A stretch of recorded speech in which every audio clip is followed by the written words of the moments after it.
Assalamualaikum warahmatullahi wabarakatuh. Alhamdulillah, wassalatu wassalamu ala rasulillah. Segala puji dan puja kehadirat Allah subhanahu wa ta'ala, juga salawat dan taslim kepada Nabi besar Muhammad sallallahu alaihi wa ala alihi wa sahbihi wasallam. Saudaraku seiman, melanjutkan bedah buku kita seperti biasa di Kamis siang hari pukul 13.00 sampai 14.00, masalah 40 hadits pilihan pembentuk karakter muslimah. Dan kita sudah membahas hadits ke-31 pada pertemuan yang lalu, yaitu hadits yang melarang setiap suami ataupun ayah, istri dan anak mereka menuju ke masjid. Dan kita sudah membahas tentang masalah bagaimana hukum wanita ke masjid. Artinya mereka boleh ke masjid, hanya saja anjurannya tetap lebih afdol sholat di rumah, dan sudah panjang lebar kita menjelaskan masalah ini. Kalau sesekali saja dia ke masjid, maka hal itu tentu boleh saja. Tetapi kalau dia sering rutin ke masjid, maka ini yang meninggalkan afdaliyah. Dan sudah panjang lebar kita jelaskan bagaimana beberapa sahabiat sampai akhirnya menjadikan di rumah mereka musola sampai mereka wafat karena ingin meraih keutamaan. Dan bagaimana Nabi SAW mengatakan sungguhnya paling dekatnya seorang wanita pada Tuhannya justru pada saat dia berada di tempat yang paling dalam dari rumahnya. Dan ini sudah kita jelaskan tentunya. Dan kesempatan ini insya Allah kita akan lanjutkan bahasan kita ke hadis 32. Hadis 32 ini atau pembentukan karakter yang ke-32 berbunyi dari Ibnu Umar radhiyallahu anhuma dari Rasulullah sallallahu alaihi wasallam bahwasanya beliau bersabda, "Al-mar'atu 'auratun wa innaha wa idza kharajat." Saya ulangi, "Al-mar'atu 'auratun wa innaha idza kharajat min baitiha istashrafaha asy-syaitanu wa annaha la takunu aqraba ila Allah minha fi qa'ri baitiha." Wanita adalah aurat, dan sesungguhnya apabila dia keluar rumah, maka syaitan akan mengincarnya dalam kurung untuk disesatkan. Dan dia tidak menjadi lebih dekat kepada Allah daripada ketika dia berada di dalam rumahnya. Diriwayatkan oleh At-Tabarani dalam kitab Al-Awsat. Jadi ini isi hadis yang akan menjadi bahasan kita. Kurang lebih kita akan bagi menjadi 3 bagian. Ya, hadis ini tentang masalah wanita itu adalah aurat. Ya, kemudian juga kalau dia keluar rumah, ini potongan yang kedua, maka akan dipantau oleh syaitan. Dan yang ketiga adalah justru paling dekatnya seorang wanita kepada Tuhannya Allah pada saat dia sedang di rumah. Kita akan baca dulu penjelasan yang ditulis oleh penulis di sini. Kemudian seperti biasa, teman-teman yang sudah mengikuti acara kita rutin setiap Kamis ini sudah mengetahui metode yang kami gunakan. Insya Allah setelah membaca syarah atau penjelasan penulis, kita akan tambahkan beberapa informasi yang insya Allah mudah-mudahan bermanfaat dan semoga Allah subhanahu wa ta'ala mengikhlaskan niat kita semua. Penjelasannya kata beliau, Al-Mubarakfuri rahimahullah berkata dalam kitabnya Tuhfatul Ahwadhi juz 3 halaman 237. Mengutip dari kitab Majma' al-Bihar bahwa beliau menjadikan diri wanita sebagai aurat. Karena jika wanita menampakkan diri maka beliau malu padanya. Sebagaimana beliau akan malu jika aurat seseorang tersingkap. Aurat adalah kemaluan dan semua yang membuat malu jika kelihatan. Artinya, dari penjelasan paragraf ini, Nabi SAW menjelaskan tentang masalah tidak bolehnya orang memperlihatkan aurat. Namun, laki-laki dan perempuan. Namun kalau wanita, itu lebih besar fitnahnya. Karena itulah Allah subhanahu wa ta'ala memerintahkan mereka untuk lebih tertutup. Kita lihat bagaimana laki-laki, batas auratnya, dan yang sudah pernah kita jelaskan di beberapa pembentukan karakter sebelumnya, itu adalah dari pusar sampai ke lututnya. Kalau perempuan, seluruh tubuhnya kecuali wajah dan telapak tangan.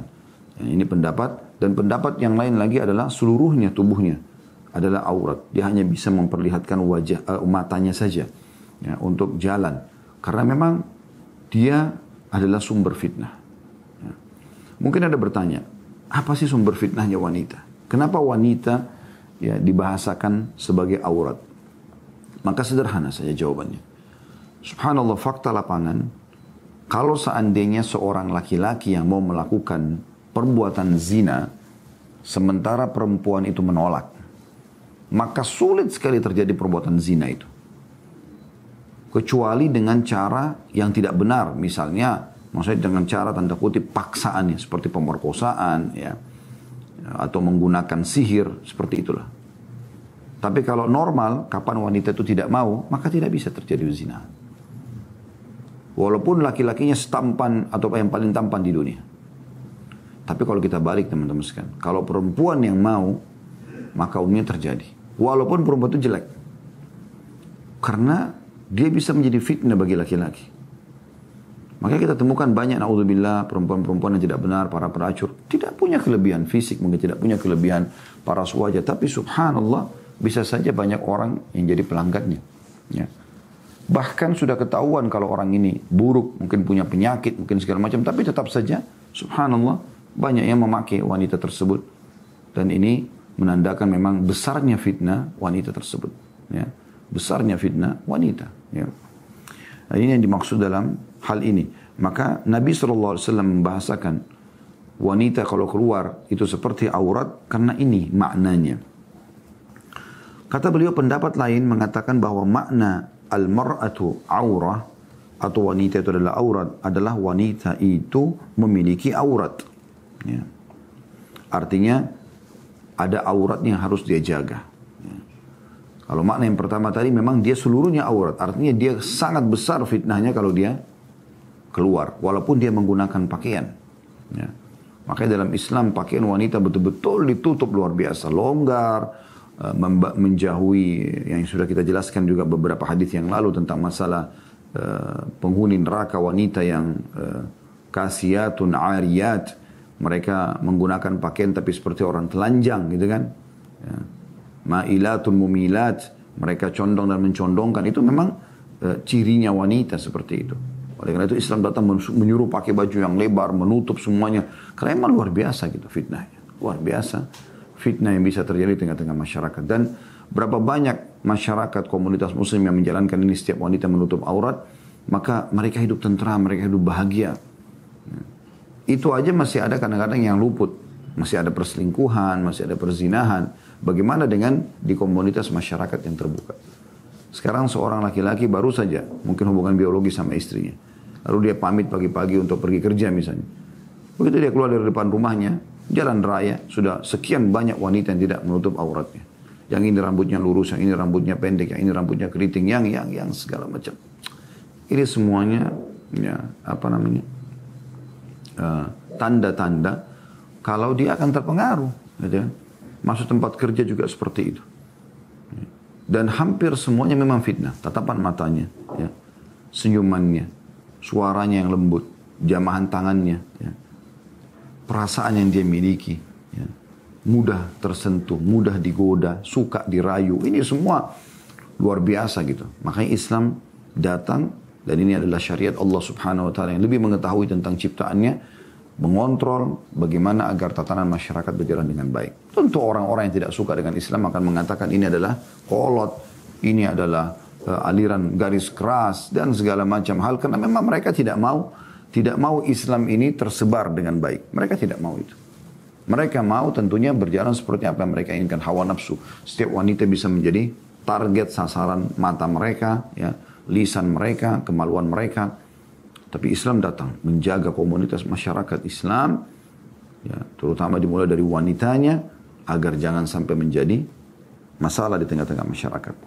Kemudian kata beliau, ucapan Nabi SAW, فَإِذَا خَرَجَتْ إِشْتَشْرَفَهَا الشَّيْطَانِ, jika dia keluar maka syaitan akan mengincarnya dalam kurung untuk disesatkan. Maknanya kata beliau, syaitan akan memperindah penampilan wanita dalam pandangan lelaki. Bayangkan, ini perkataan ulama ini. Jadi yang paling pertama, begitu dia keluar, pasti dia mau selalu tampil cantik, segar, wangi, dan segala macam. Hampir seluruh sisinya, dari rambutnya, dari tatapan matanya, dari apalah kulitnya yang selalu dirawat, dari suaranya, semuanya. Dari langkah-langkahnya, langkah kakinya yang condong dan mencondongkan sebagaimana dalam hadis, ya, dan seterusnya. Semuanya luar biasa. Makanya para pelacur kan menjual kewanitaannya itu. Wanginya, seksinya, suaranya, godaannya, segala macam rayuannya begitu. Jadi maknanya dari sabda Nabi SAW, فَإِذَا خَرَجَتْ إِشْتَشْرَفَهَا الشَّيْطَانِ, kalau dia keluar, maka syaitan akan memperindah penampilan wanita dalam pandangan laki-laki. Ya. Makanya banyak laki-laki subhanallah, kalau dia bergaul bukan sama istrinya, di awal saja mungkin dia melihat kelebihan wanita yang sedang diajak untuk bermaksiat itu. Tapi setelah berjalan waktu, maka dia akan temukan banyak hal-hal negatif dari wanita tersebut. Ya, dan itu memang terjadi. Itu memang terjadi gitu. Ada bahkan orang subhanallah dia menikah dengan seorang wanita pelacur wa na'udzubillah, dan dia meninggalkan istrinya yang salihah ya, di rumah sana. Dan ini aneh ini. Dia meninggalkan istrinya yang salihah demi untuk seorang wanita yang sudah bolak-balik dipakai oleh laki-laki lain. Mungkin wanita yang di rumah itu setia sama dia, ahli ibadah. Tapi dia tergoda dengan syaitan manusia dan syaitan jin, akhirnya dia terjerumus. Dan subhanallah uniknya, dia mungkin menikah sama wanita tersebut. Ya. Setelah dia menikah sama wanita tersebut, baru dia tahu, oh ternyata istri saya dulu lebih baik, lebih saleh. Perempuan ini selingkuh sama laki-laki lain dan segala macam hal. Sementara tadinya Allah sudah memberikan dia nikmat wanita salihah yang selalu menjaga ya, hubungan dengan Allah subhanahu wa ta'ala. Ya. Kemudian ada juga yang mengatakan, kata beliau, maknanya syaitan mengincarnya untuk menyesatkannya dan menyesatkan orang lain melalui wanita tersebut. Makna asal dari kata istashrafa dalam hadis adalah membelalakkan mata untuk melihat sesuatu sambil membentangkan telapak tangan di atas alis mata agar dapat melihat dengan jelas.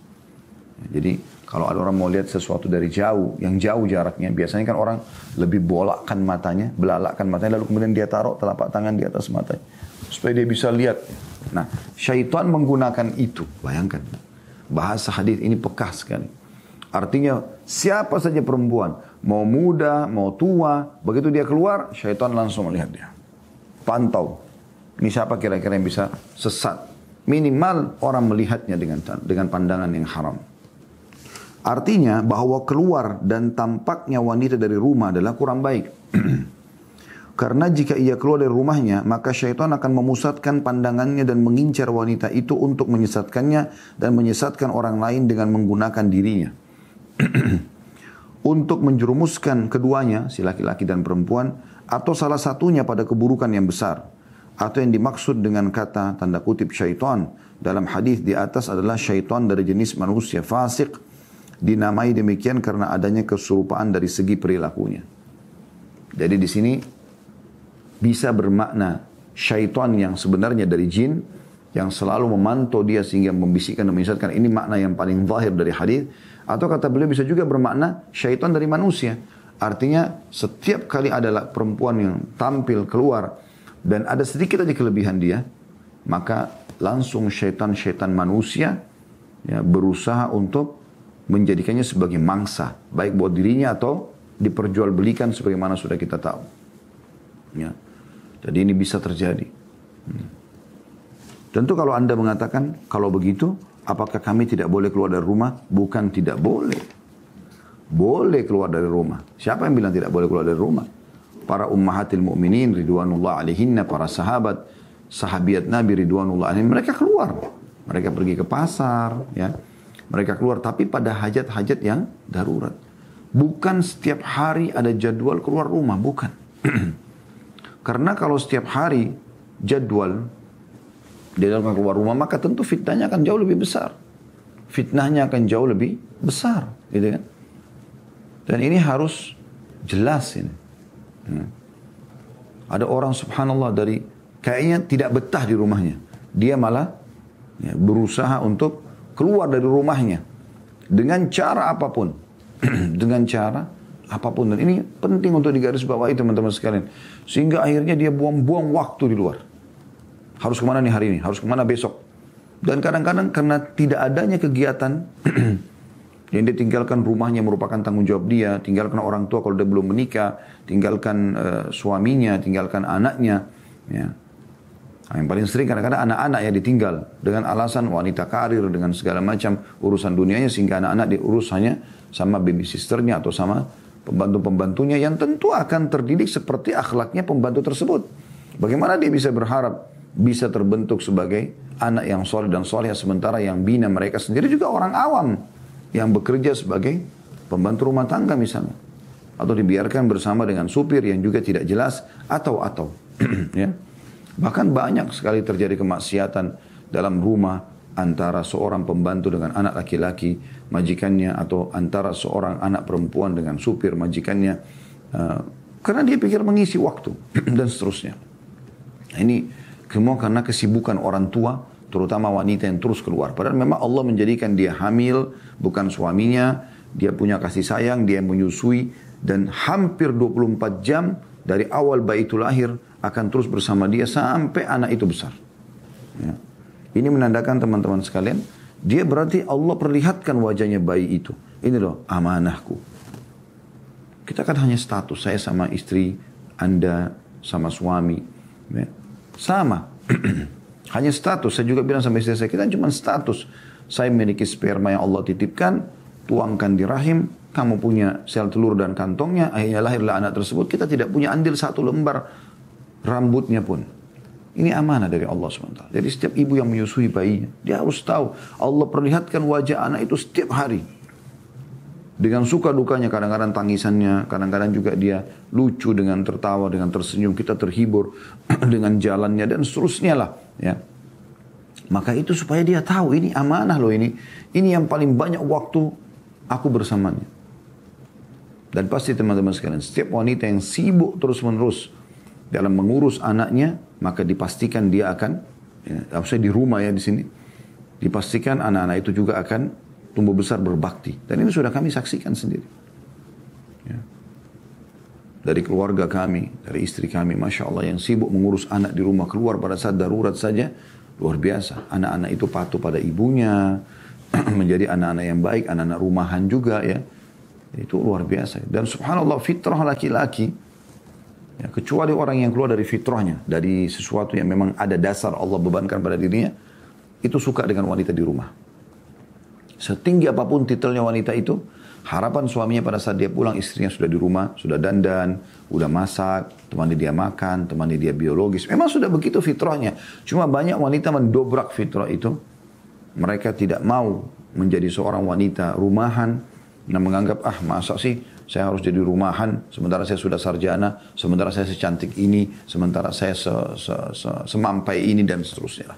Padahal sebenarnya dia memang disuruh untuk selalu di rumah. Nah, potongan terakhir hadis ya, yang mungkin di sini tidak dijelaskan oleh penulis, karena dia cuma fokus ke masalah wanita aurat dan bagaimana syaitan menggodanya.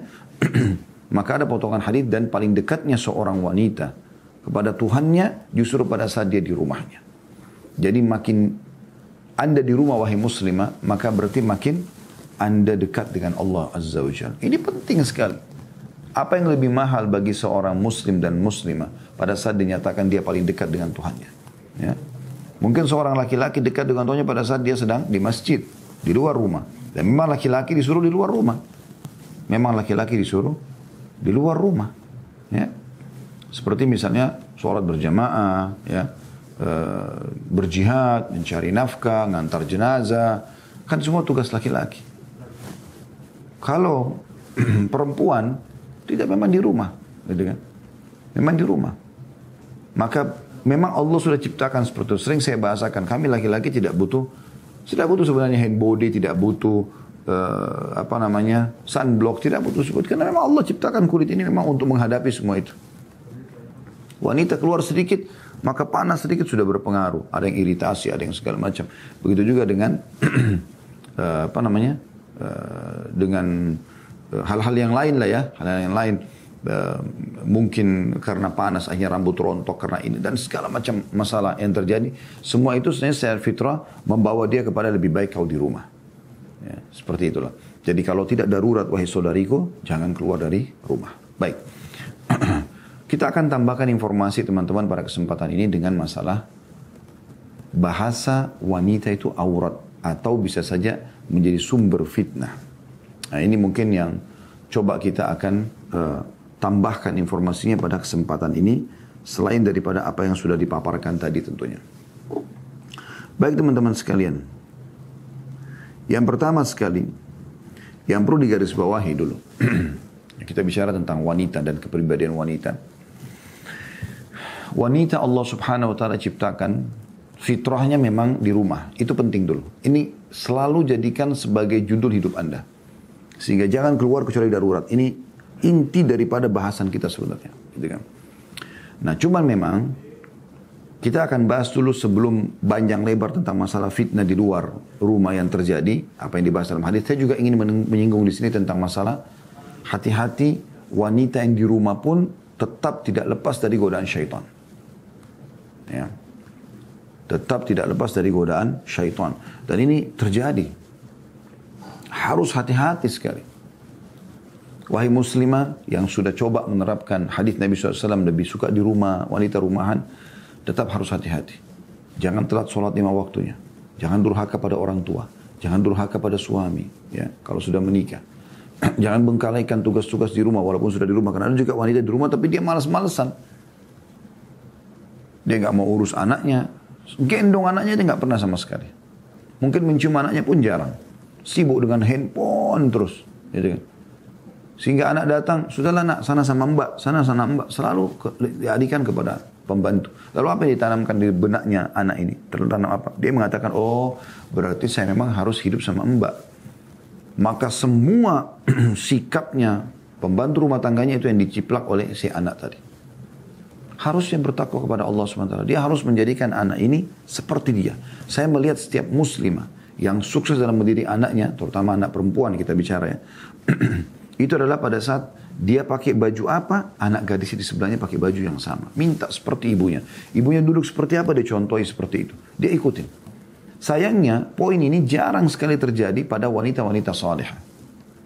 Kita temukan ibunya salihah, anaknya tidak. Tapi kita temukan ini banyak terjadi pada wanita fasiqah. Wanita yang buruk, yang jauh dari agama. Terjadi pada mereka itu. Pada saat mereka mau mendidik anak-anaknya menjadi seperti dia, na'udzubillah, jadi pelacur, jadi penyanyi, jadi segala macam. Maka dia berhasil. Karena dia selalu motivasi anaknya, dia contohkan, dia ajak sama-sama nyanyi, sama-sama bertemu laki-laki, sama-sama, kalau perlu sama-sama gonta-ganti laki-laki. Wa na'udzubillah. Ya. Kenapa tidak terjadi pada muslimah, mukminah yang harusnya dia menjadikan anaknya sebagai aset amal jariyah?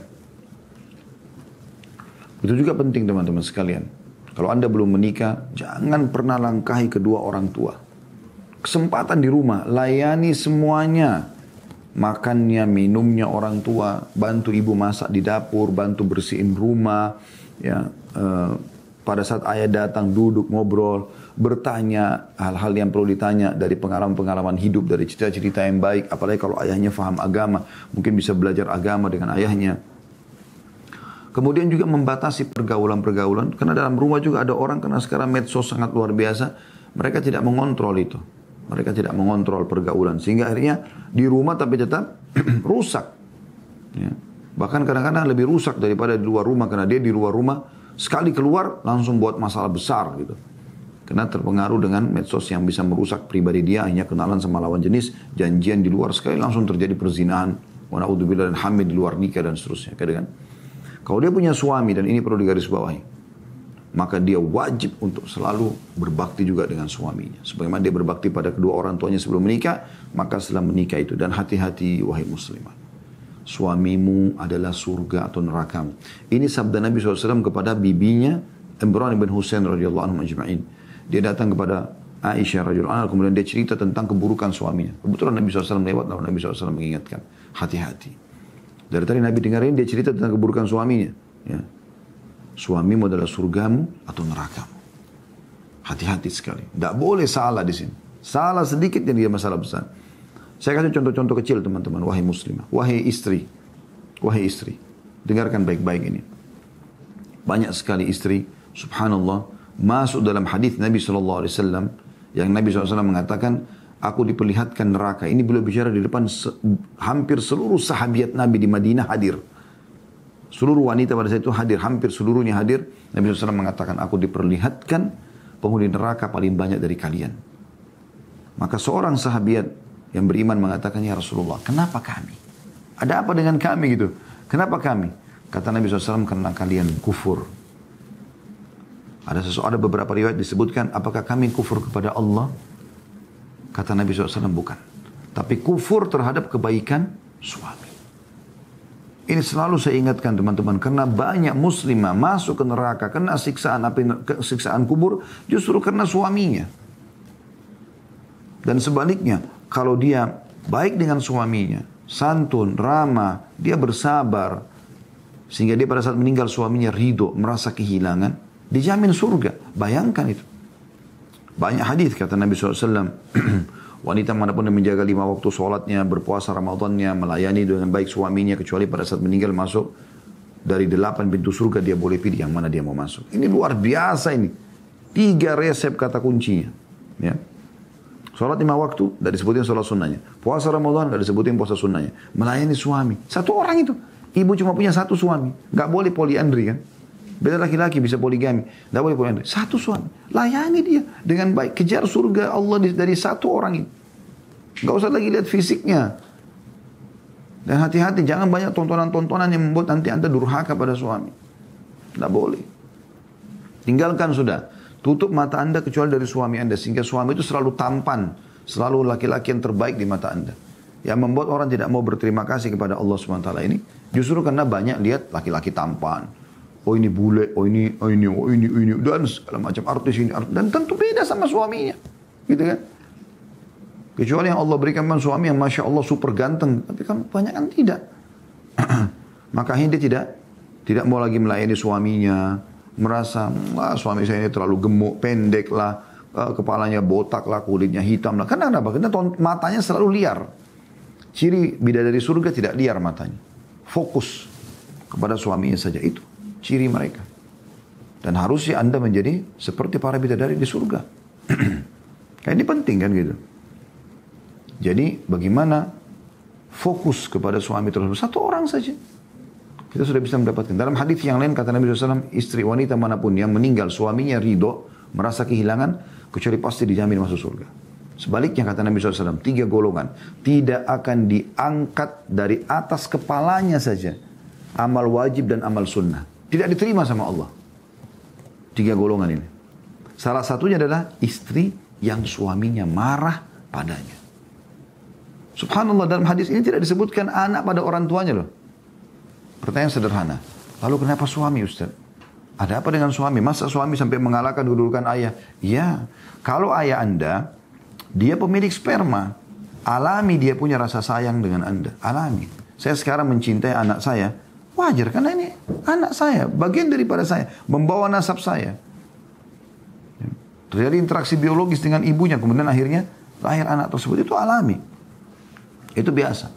Tapi suami, siapa dia? Ibu 30 tahun hidup di satu kehidupan. Ya. Kemudian suami ibu juga dengan satu kehidupan. Misalnya ibu 25 tahun, suaminya 30 tahun misalnya. Ya. Sudah hidup di masa di dalam keadaan seperti ini. Kemudian begitu dia menikah sama ibu, baru kalimat akad saja. Saya terima nikahnya fulana binti fulan dengan mas kawin. Mulai hari itu dia dibebankan kewajiban syar'i dan wajib. Dia berdosa besar kalau tidak lakukan. Memberikan ibu makan, memberikan ibu minum, memberikan ibu pakaian, menyiapkan ibu tempat tinggal, transportasi, semampu dia. Apa yang dia makan, apa yang dia minum, ibu juga makan. Kalau tidak Allah hukum dia.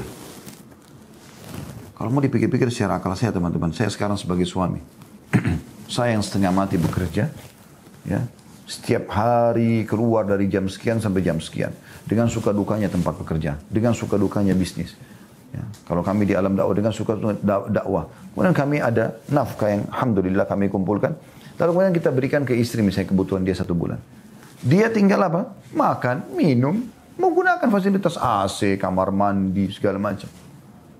Coba renungin di muslimah ya. Siapa laki-laki ini? Yang dia seperti tanda kutip orang yang Allah datangkan khusus untuk memenuhi semua kebutuhan Anda. Makannya, minumnya, tempat tinggalnya, ya, dengan semua fasilitasnya. Banyak muslimah sudah bertahun-tahun. Dia pakai sampo, dia pakai sabun, dia sikat gigi, ada odol, buka kulkas ada makanan. Tiap hari minum, hilangkan hausnya, tiap hari makan, hilangkan laparnya dari nafkah suaminya. Bahkan yang luar biasa, kebutuhan biologisnya terpenuhi. Saya kira tidak butuh laki-laki lain.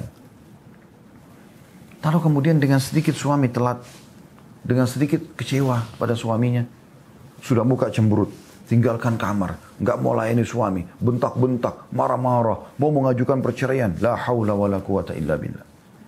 Bagaimana Nabi SAW mengatakan istri manapun yang minta cerai dari suaminya tanpa udzur syar'i, haram baginya wanginya surga. Ya. Ini luar biasa. Saya ulangi kata Nabi SAW, istri manapun yang meminta cerai dari suaminya. Suami ini yang Allah datangkan tidak kenal kita sebelumnya. Bukan ayah kita, bukan saudara kita, bukan satu rahim. Bukan ya orang-orang yang memang dekat sama kita sebenarnya. Memang kita punya hak dari dia. Tiba-tiba dia harus banting tulang, dia bekerja lalu membiayai hidup kita. Coba bayangkan. Itu aja sudah cukup sebenarnya setiap muslimah mengontrol lisannya. Tutup lisanmu hai muslimah. Jangan pernah kau sakiti suamimu. Karena dalam hadis yang lain. Hadis ini hadis sahih. Kata Nabi SAW. Istri manapun yang membuat suaminya marah. Maka zat yang di langit Allah marah padanya. Bergetar gak sih hati anda mendengarkan seperti ini wahai muslimah? Harusnya bergetar. Kalau anda punya iman harusnya anda takut kepada Allah SWT. Istri manapun yang membuat suaminya murka. Maka Allah zat yang di langit murka padanya. Sampai dia buat suaminya ridho. Sampai suaminya itu mengatakan, iya saya maafin. Bayangkan itu. Berapa banyak muslimah berhari-hari dapat murkanya Allah. Istri manapun yang meninggalkan ranjang suaminya. Istri manapun yang mencuekin suaminya. Ada banyak hadis dilaknat. Diangkat berkah hidupnya. Biar rumahnya seperti istana. Ya. Biar rumah orang tuanya seperti istana. Pada saat dia buat masalah sama suaminya. Lalu dia pergi kamar sebelah. Kunci supaya suaminya nggak masuk. Atau dia pulang ke rumah orang tuanya. Kemudian tidak bisa tidur. Makan seenak apapun tidak bisa masuk. Itu pasti terjadi. Kenapa? Dilaknat. Dilaknat. Maka hati-hati. Ya, hati-hati. Kata Nabi SAW, wanita ahli surga, wanita yang kalau kau lihat padanya kau akan senang. Kalau kau perintahkan dia akan patuh. Dan kalau kau tidak ada dia akan menjaga kehormatannya. Dia tidak akan selingkuh. Jadi di rumah pun hati-hati dari fitnah syaitan. Banyak muslimah tidak sadar terjerumus dalam ya godaan-godaan syaitan sehingga menjadi masalah buat suaminya. Dan istri-istri yang seperti ini teman-teman sekalian yang tentunya disinggung oleh Allah Subhanahu wa taala dalam Al-Qur'an ya. Dalam surah At-Taghabun. Bisa dibuka surah At-Taghabun surah nomor 64 ayat 14 sampai ayat 15. Ayat 14 sampai ayat 15 ya. A'udzu billahi minasyaitonir rajim. Ya ayyuhalladzina amanu inna min azwajikum wa auladikum aduwwan lakum fahdharuhum wa in ta'fu wa tasfahu wa taghfiru fa innallaha ghafurur rahim. Innama amwalukum wa auladukum fitnah wallahu 'indahu ajrun 'azim. Wahai orang-orang beriman, Allah mengajak bicara para laki-laki. Sesungguhnya di antara istri-istrimu, bukan semuanya, ada wanita yang Masya Allah, Tabarakallah. Mereka memang mencari ridho suaminya, mencari ridho Tuhannya di suaminya. Kejar surga dari suaminya. Sibuk setiap hari bagaimana membahagiakan suaminya. Bagaimana membuatnya senyum. Bagaimana memenuhi kebutuhannya. Dan ini karena perintah Allah Subhanahu Wa Taala. Jadi suaminya selalu merasa betah di rumah, nyaman dekat istrinya. Sepanjang hidupnya begitu. Sampai meninggal. Pasti pada saat dia meninggal dia tersenyum dengan izin Allah Subhanahu Wa Taala. Karena dia mendapat ridho suaminya. Gitu ya. Namun ada sebagian wanita tidak seperti itu. Yang Allah gambarkan sini, wahai orang beriman, sungguhnya di antara istri-istrimu dan anak-anakmu ada yang menjadi musuh bagimu. Ada yang menjadi musuh bagimu. Kenapa musuh? Karena itu kufur asyirah, kufur terhadap kebaikan-kebaikan suami. Kembali kepada hadis tadi, kata Nabi SAW pada saat wanita menanyakan, kenapa ya Rasulullah? Kenapa kami ahli neraka paling banyak? Kata Nabi SAW, karena kalian kufur. Apakah kami kufur kepada Allah? Bukan. Kufur terhadap kebaikan suami. Sampai salah seorang yang kalian kalau suaminya melakukan satu kesalahan saja, maka dia mengatakan saya tidak pernah melihat kebaikanmu selamanya. Jadi semua kebaikan ini, ya rumah, ya makanan, ya kendaraan, ya segala macam pengorbanan suami, itu sudah terlupakan. Hanya dengan kecewa dengan satu hal, bahkan kadang-kadang hanya masalah teknis lapangan. hanya karena telat nafkah. Dan yang unik kadang-kadang ini, ya, ini sering terjadi, banyak wanita tanpa bertakwa kepada Allah SWT minta nafkah bulanan. Seperti, maaf saya bahasakan, preman yang sedang menagih utang. Ingat ya, besok tanggal 1, jangan lupa. Kadang-kadang minta suaminya pulang ke rumah, ingat ya, jangan telat pulang rumah. Ingat ya, masakan sudah siap. Kenapa begini, ukhti muslimah? Kenapa tidak gunakan cintamu, kasih sayangmu karena Allah Subhanahu wa taala? Ya. Kalau mau ingatkan masalah nafkah, saya pernah, subhanallah, saya sampai malu dengan istri saya pernah. Saya lupa memang, setiap tanggal 1 kadang-kadang saya kasih nafkah. Subhanallah, saya pas datang, waktu itu tanggal 2 gitu. Saya duduk di meja makan, tidak ada makanan, itu tidak seperti biasa gitu. Cuma ada beberapa sisa makanan gitu. Terus saya bilang, apa hari ini nggak masak? Gitu. Dia cuma senyum saja. Subhanallah, dengan akhlak yang baik ini, saya dengan izin Allah SWT tiba-tiba tersentuh. Oh iya ya, tanggal 2, oh maaf ya saya telat. Langsung saya transferkan uang. Bukan, nih lihat nih, foto dapur, nih sudah kosong, ini begini, ini kulkas, ini sudah expire. Oh luar biasa, perang sama suami. Suamimu surga, wahai muslimah. Bagaimana bisa kau tidak faham masalah ini? Makanya Allah mengatakan istri seperti ini musuh. Menjauhkan suaminya dari ketaatan kepada Allah Subhanahu wa taala. Sehingga suaminya jadi marah, suaminya begitu marah, seringkali kemarahan suami yang dipegangi. No, itu kan pemarah, emosional orangnya. Padahal dia pemicu emosi suaminya. Gimana bisa? Coba jangan picu emosinya. Coba selalu ramah, senyum, baik. Mana bisa suami mau marah tanpa sebab? Kecuali memang dia tidak normal, gitu kan? Kalau laki-laki mukmin mustahil. Dia akan merespon kebaikan istrinya dengan kebaikan juga. Maka Allah mengatakan berhati-hatilah kamu terhadap mereka. Terhadap siapa? Istri yang seperti ini dan juga anak-anak yang memang membuat suami ataupun ayahnya tidak beribadah kepada Allah SWT. Bahkan karena tuntutan-tuntutan yang sangat banyak, akhirnya suaminya atau ayahnya melakukan kesalahan-kesalahan dengan mencuri, menipu, dan segala macam. Dan jika kamu maafkan dan kamu santuni serta ampuni mereka, berikan nasihat yang baik, berikan maaf. Ya, supaya mereka sadar. Maka sesungguhnya Allah Maha Pengampun, Maha Penyayang. Artinya suami yang bisa coba menasihatin dengan baik istrinya. Tentu di sini ada batas-batas kesabarannya ya. Maka Allah juga akan memaafkan si suami yang memaafkan tadi itu. Sesungguhnya hartamu dan anakmu atau anak-anakmu hanyalah cobaan bagimu dan di sisi Allah pahala yang besar. Ini hal yang perlu digarisbawahi teman-teman sekalian ya. Bagaimana setiap di rumah pun hati-hati jangan sampai menjadi justru sumber fitnah ya. Dan itu subhanallah pernah terjadi bukan di umumnya wanita muslimah. Ini di sahabiat Nabi, bahkan kepada istri Nabi pernah terjadi. Tapi istri-istri Nabi tentu ridwanullah alaihinna, seperti pernah terjadi kasus Aisyah dan Hafsah radhiyallahu anhunna, itu pernah cemburu dengan Zainab binti Jahash radhiyallahu anhunna ajma'in. Dan ini terjadi dengan hikmah Allah SWT, saya melihat adalah agar ada hukum. Ya, kasus terjadi karena keluar sebuah hukum dan setiap muslimah diharapkan tidak mengulanginya. Karena mereka Aisyah cemburu, maka Aisyah mengajak Hafsah untuk kompromi. Ayo kita sama-sama nanti bilang mulutnya Nabi bau. Kalau datang dari tempatnya Zainab. Maka Nabi SAW masuk ke Aisyah, lalu bolehlah Aisyah ini mengatakan, ya, apakah anda makan sesuatu yang bau ya Rasulullah? Kata Nabi SAW, tidak. Ya. Maka aku cuma makan madu saja. Nabi SAW dengan jujur membahasakan di tempatnya Zainab binti Jahash. Karena melihat sikap ini, maka Nabi SAW pun pergi ke rumah Hafsah. Di sebelahnya, Hafsah juga mengucapkan yang sama. Maka Nabi SAW pergi ke pinggir Madinah, kemudian memikirkan masalah ini. Ada seorang sahabat lewat, lalu mengatakan, ya, wahai Nabi Allah, apa yang membuat anda jadi seperti ini? Kata Nabi SAW, hari ini aku haramkan madu. Hari ini aku haramkan madu. Ya. Jadi karena Nabi SAW tidak mau ada peributan di antara istrinya. Apa yang terjadi? Pada saat itu Allah turunkan surah Tahrim. Surah nomor 66 ayat 1 sampai ayat 2. Silakan buka. Ya. Surah At-Tahrim surah nomor 66 ayat 1 sampai ayat 2. Bunyinya a'udzubillahi minasyaitonirrajim. Allah langsung menegur Nabi Muhammad SAW supaya keluar sebuah hukum di sini ya. Terjadi dengan hikmah Allah Subhanahu wa taala. Ya ayyuhan nabiyyu lima tuharrimu ma ahallallahu laka tabtagi mardata azwajik wallahu ghafurur rahim. Qad faradallahu lakum tahillata aymanikum wallahu maulakum wa huwal alimul hakim. Artinya, wahai Nabi, mengapa engkau mengharamkan apa yang telah dihalalkan oleh Allah bagimu? Maksudnya madu.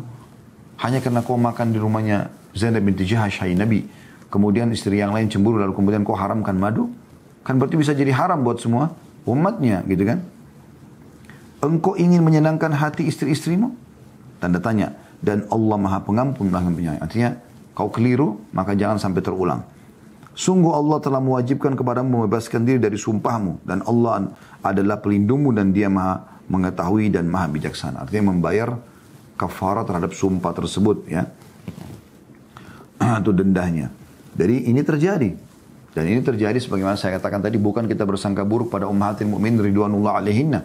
Aisyah dan Hafsah radhiyallahu anhunna adalah wanita-wanita mulia, tapi terjadi supaya keluar sebuah hukum di sini sehingga kita tahu, ya. Ini mirip dengan kasus-kasus kecemburuan Aisyah radhiyallahu anha dengan istri yang lain. Ini sebenarnya supaya keluar sebuah hukum. Artinya bukan cemburunya yang disorotin. Oh, berarti boleh cemburu sama istri yang lain. Bukan itunya, tapi bagaimana Nabi SAW menyebutkan sebuah hukum setelah itu. Seperti kasus waktu Aisyah cemburu kepada Khadijah radhiyallahu anhu ajma'in. Maka Nabi SAW mengatakan, hai Aisyah, kau telah mengucapkan kalimat karena cemburumu ini, yang kalau ditaruh di lautan maka rusak. Artinya dosa ini. Maka Aisyah pun meninggalkan perbuatan tersebut. Nah, yang kita harus ambil meninggalkannya. Aisyah meninggalkan itu. Karena ditegur oleh Nabi SAW. Jadi bukan cemburunya disorotin, nah gitu. Ini kan harusnya bisa diambil, ya, hikmah daripada kejadian-kejadian tersebut. Begitu juga teman-teman sekalian, banyak terjadi, subhanallah, istri-istri yang tidak beriman kepada Allah Subhanahu wa taala ini memang justru menjadi penyebab suami mereka melakukan banyak kesalahan.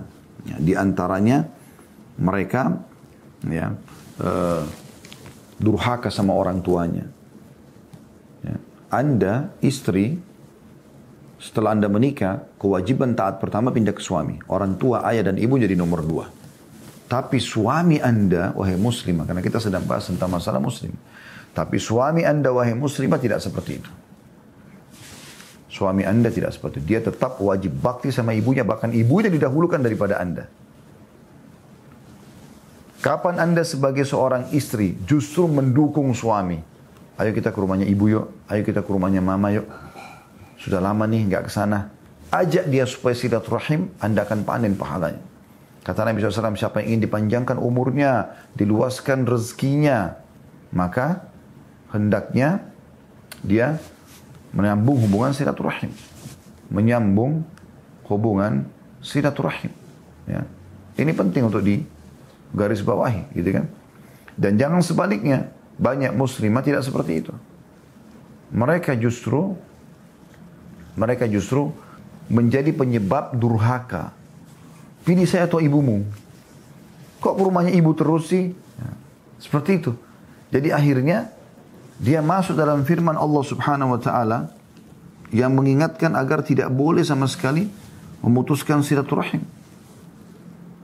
Dan silaturahim puncak adalah seorang anak pada orang tuanya, apalagi ibunya dan ayahnya, ya. Allah sebutkan dalam Al-Quran, ya, di dalam surah Muhammad, surah nomor 47 ayat 22 sampai ayat 23. Yang bunyinya, a'udzubillahi minasyaitonirrajim, fahal 'asaitum in tawallaitum an tufsidu fil ardi wa tuqatti'u arhamakum ulaika alladhina la'anahumullah fa'asammu wa'ama absarahum. Artinya, maka apakah sekiranya kamu berkuasa, kamu akan berbuat kerusakan di muka bumi dan memutuskan hubungan kekeluargaan. Mentang-mentang dia istri disayangi, dia sudah merasa menguasai suaminya, maka dia seenaknya saja, gitu kan. Mereka itulah orang-orang yang dilaknat oleh Allah. Lalu dibuat tuli pendengarannya dan dibutakan penglihatannya. Hati-hati ancamannya. Ditulikan telinga, dibutakan mata. Kenapa? Karena putus silaturahim. Nah, banyak istri menjadi penyebab seperti itu kan. Hati-hati. Ini penting sekali teman-teman sekalian. Ya. Jangan sampai Anda termasuk di sini. Dan jadilah wanita-wanita muslimah, mukminah yang justru mengejar ya ridho Allah Subhanahu wa taala di suami. Baik itu dalam rumah ya. Ini godaan syaitan dan bisa terjadi. Kemudian kita masuk sekarang ke fitnah di luar yang disebutkan dalam hadis tadi. Kalau dia keluar rumahnya, ya, baik dia status istri ataupun dia masih gadis, dia muda ataupun dia tua sama. Ya. Umumnya kita kembali kepada sabda Nabi SAW, "Ma taraktu ba'di fitnatan adarru 'ala rijali minan nisa." Saya tidak meninggalkan fitnah, ya. Setelahku yang lebih berbahaya bagi laki-laki daripada fitnah wanita. Ini yang paling besar. Ya, paling besar. Dan itu sudah kita singgung tadi di awal ya. Tapi kita coba sebutkan misalnya di antara jenis fitnah wanita. Melihat kepada perkara-perkara yang haram. Sering memandang. Jadi kalau fitnah yang dimaksudkan fitnah wanita. Ya, adalah bagi laki-laki. Seringnya dipandang oleh laki-laki. Ya. Dan yang dijual oleh perempuan tersebut adalah aurat-aurat yang terbuka. Begitu juga dengan majalah-majalah porno, ya. Kemudian tontonan-tontonan dan segala macam ini fitnah wanita. Karena isinya wanita semua. Yang dijual adalah produknya wanita. Sekarang tidak asing kan di medsos luar biasa gitu.